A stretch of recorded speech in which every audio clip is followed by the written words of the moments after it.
A modern city with traditional Southern values. I underestimated how far he was going to go. What he was willing to do. Visit the historic French Ward and enjoy local cuisine at one of our 5-star restaurants. Killing them wasn't enough. Lincoln Clay was using them to send a message. Or spend the afternoon in the bayou and take in its natural splendor. Sal Marcano had no idea what he was going to unleash. New Bordeaux. Safe, family-oriented fun. Make it your next vacation destination. This city survived the War of 1812, the Civil War, and God knows how many hurricanes. But when Lincoln Clay went after the mob, he inflicted more damage than all the wars and hurricanes combined.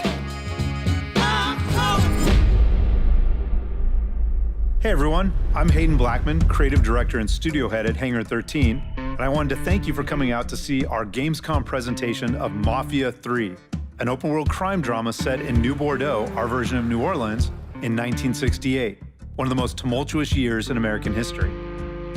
In Mafia 3, you'll play as Lincoln Clay, an orphan and Vietnam vet who falls in with New Bordeaux's Black Mob. When the Black Mob is betrayed and slaughtered by the Italian mob, led by a guy named Sal Marcano, Lincoln becomes fixated on revenge. As Lincoln, you'll wage a brutal war against the Italians, disrupting the balance of power in New Bordeaux's underworld. Today we're going to jump straight into the middle of Lincoln's war with the mob and his attempts to build and maintain his new criminal family. We're going to start in the bayou and head for the French Ward. What would I give for just a few moments?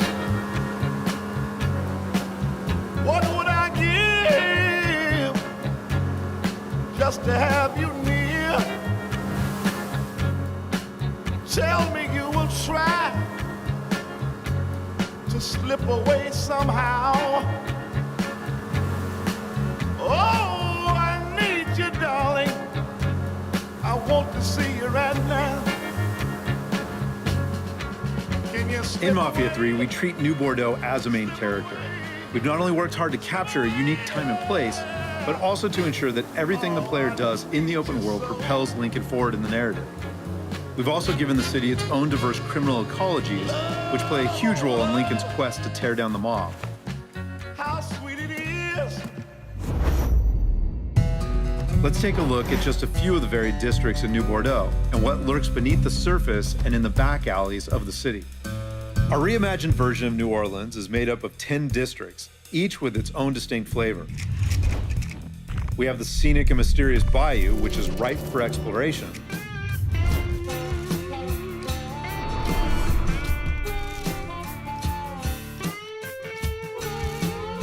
But is also where the Italian mob and their allies run guns and produce moonshine.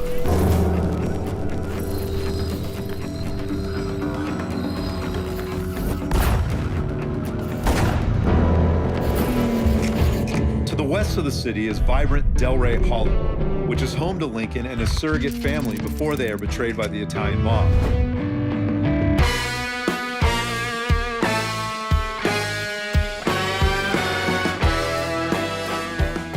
Eventually, the Hollow is taken over by the Dixie mob, who kick up to the Italians and use the neighborhood as the base of operations for heroin and sex rings.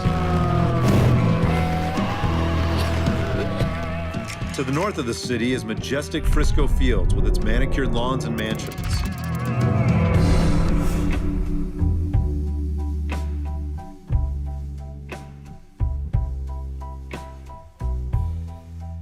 This is also where the Marcano family is partnered with the racist Southern Union and cooks PCP at the local university.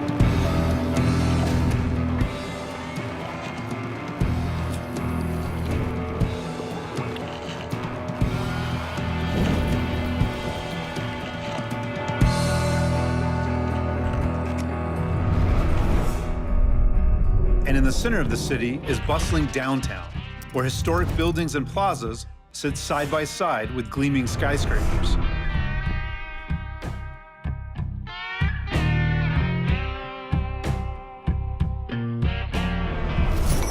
But this is also where the mob's bookkeeper, Tony DeRazio, blackmails local politicians and scams the city through sham construction sites.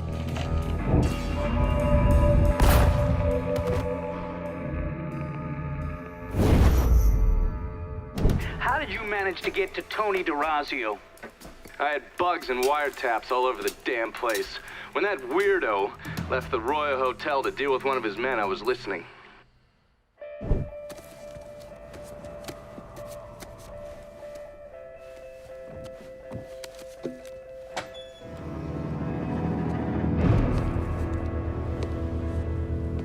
Tony, I didn't know you was coming. I'm just packing away your latest shipment. How long you been running this business, Joe?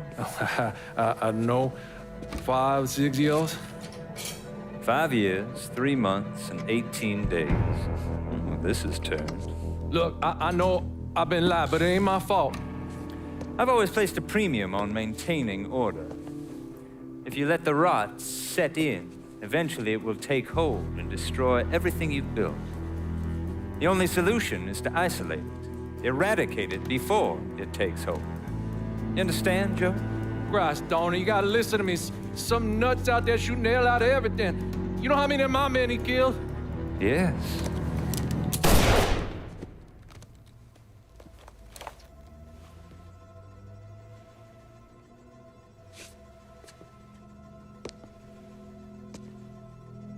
Dominic, is it?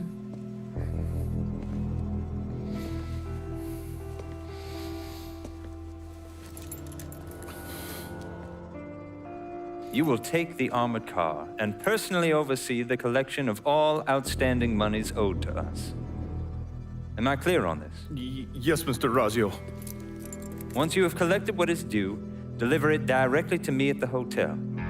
The code to the elevator is 0451.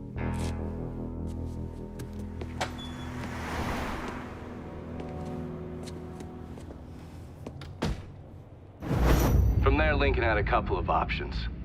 He could use the elevator code and go into the lobby, which meant shooting the hell out of the place. Or he could steal Dominic's car and go in quiet through the hotel's parking garage. Killing Tony is our focus right now, as capturing downtown will strike a major blow against the Italian mob. But before we go after Tony, we'll want to resupply, and we can do this by calling in our weapons dealer. Once the mobile store arrives, we can pick out the gear that will best suit our playstyle. As with most of the missions in Mafia 3, Tony can be taken out in many different ways. We can go in guns blazing, we can take a stealthier approach, we can even call in reinforcements. It's really all up to the player. This is like Christmas morning, because I picked up some... In this mission, we have two distinct ways to get to Tony, who is holed up in the penthouse of his hotel. We can storm the lobby or steal his bagman's car and sneak through the hotel's garage and up to the penthouse, which is the path that we'll take here. Yes, we're good. Call me if you need me.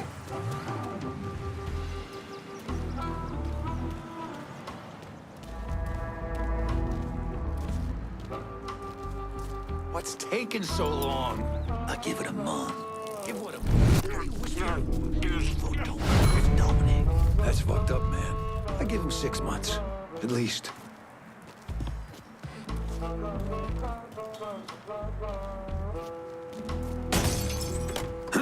Be some manners and all.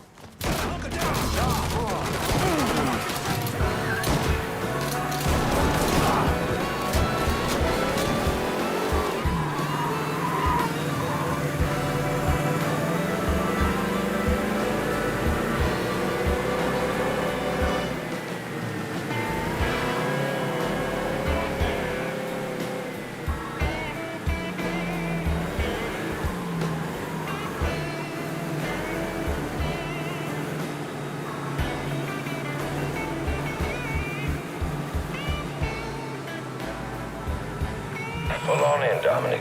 Park anywhere.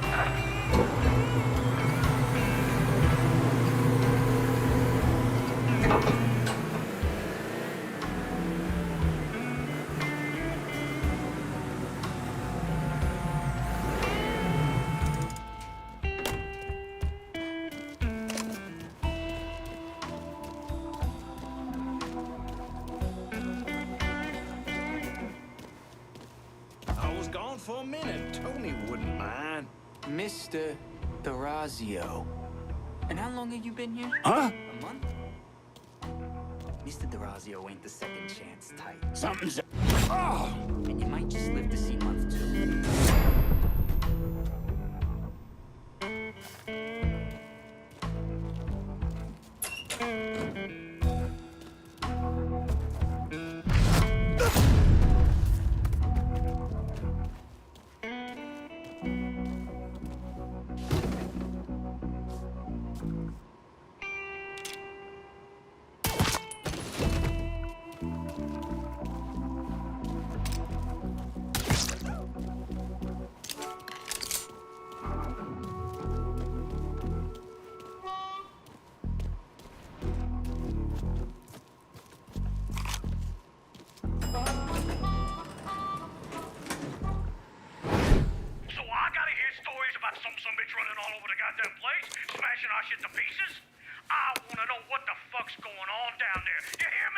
It would be difficult not to.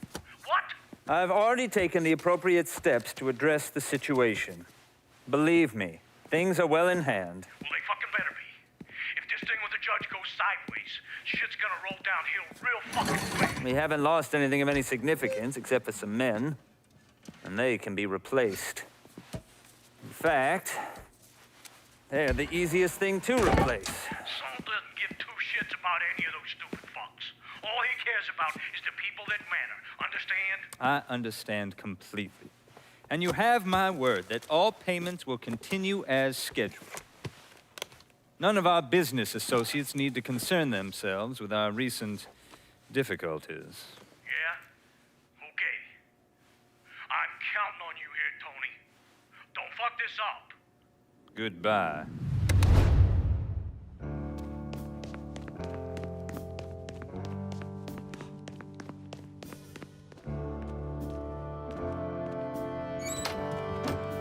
You should clear on out of here. Okay, here's the thing, Congressman. When Mr. D'Orazio made his very generous contribution... Oh, shit. Right now? Okay. Okay.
You're getting past here, boy.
Certainly are audacious, aren't you?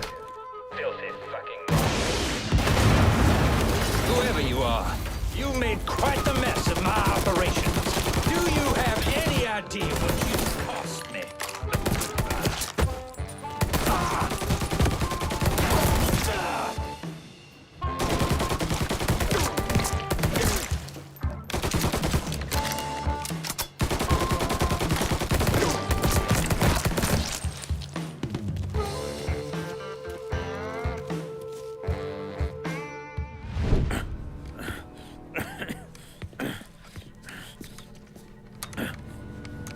You really think you know how all this is gonna play out, don't you? Idiot! Go ahead. Kill me. I'll be replaced tomorrow. No one will even notice. You're wrong. Everyone will notice.